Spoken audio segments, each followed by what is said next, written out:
नमस्कार, capital TV में आपके साथ में फरहा सदीकी। अफगानिस्तान के पंजशीर इलाके पर तालिबान ने कब्जा करने का दावा किया है, लेकिन इस दावे के बाद बीती रात को एक हैरान करने वाली खबर सामने आई कि पंजशीर में तालिबान के ठिकानों पर रात में हवाई हमले किए गए, मिसाइलें दागी गई। आखिर कौन तालिबान को सबक सिखाने की कोशिश कर रहा है, देखिए इस रिपोर्ट में।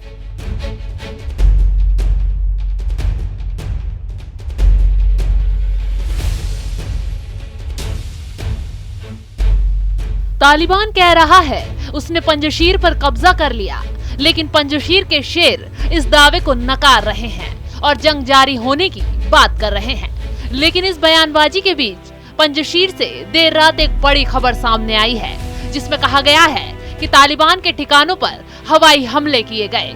चुन चुन कर तालिबानियों के ठिकानों को नस्तनाबूद कर दिया गया। इन हमलों में तालिबान को भारी नुकसान की बात कही जा रही है। रिपोर्ट के मुताबिक देर रात तालिबानी ठिकानों पर हमले किए गए। हालांकि ये साफ नहीं हो पाया कि हमले करने वाले लड़ाकू विमान किस देश के थे। ऐसे में अब ये सवाल उठ रहा है कि ये हवाई हमले किसकी ओर से कराए गए। इस हमले के तुरंत बाद मोहम्मद अल सुलमानी ने ट्वीट कर लिखा कि अज्ञात विमान तालिबान के ठिकानों पर हमला कर भागे और रेजिस्टेंट फोर्सेस वाले इलाके में चले गए। ये किसने किया, रूस या तजाकिस्तान? अभी तक सिर्फ सब अनुमान लगा रहे हैं, लेकिन हमला किसने किया और किसने करवाया, ये बात क्लियर नहीं हो पाई है। इससे पहले तालिबान दावा कर चुका है कि पंजशीर पर अब उसका कब्जा है और अफगानिस्तान की जंग अब खत्म हो गई है।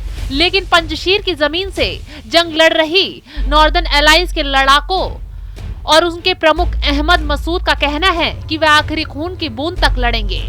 ऐसे में सवाल उठ रहा है कि तालिबान को मुंह तोड़ जवाब किसने दिया। अफगानिस्तान के कई पत्रकारों ने जो कयास लगाए हैं, उसमें तजाकिस्तान का नाम सबसे ऊपर आता है, क्योंकि अहमद मसूद का इन दिनों तजाकिस्तान में होने का दावा किया गया है। इसके अलावा जब तालिबान ने अफगानिस्तान पर कब्जा किया था, तो उस वक्त अफगान सेना के कई सैनिक लड़ाकू विमान यहाँ से निकलकर तजाकिस्तान तक पहुँचने में कामयाब हो गए थे। वैसे भी तजाकिस्तान वक्त वक्त पर नॉर्दर्न अलायंस और तालिबान विरोधी गुटों का साथ देता आया है, और यही वजह है कि तालिबान पर हुए इस तरह के अज्ञात हमले को लेकर सबसे पहले नजर उसी तरफ मुड़ रही है। तजाकिस्तान के इतर अगर किसी देश को लेकर सवाल खड़े किए गए हैं, तो वह है रूस और ईरान।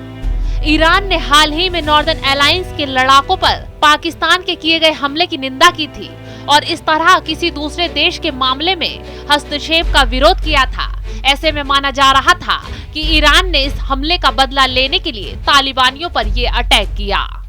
रात के अंधेरे में तालिबानियों पर आसमान से बम गिराए गए और ये अज्ञात लोग घटना को अंजाम देकर भाग निकले।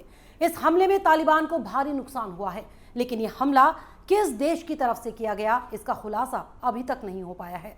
फिलहाल मेरे साथ इतना ही। नमस्कार। अगर आपको हमारा वीडियो पसंद आया हो तो इसे लाइक करें, हमारे चैनल को सब्सक्राइब करें और हाँ, बेल आइकन दबाना ना भूलें, ताकि आप तक हमारे वीडियो की नोटिफिकेशन पहुंचती रहे। आप अपना सुझाव हमें कमेंट बॉक्स में दे सकते हैं। हमारे साथ जुड़ने के लिए शुक्रिया।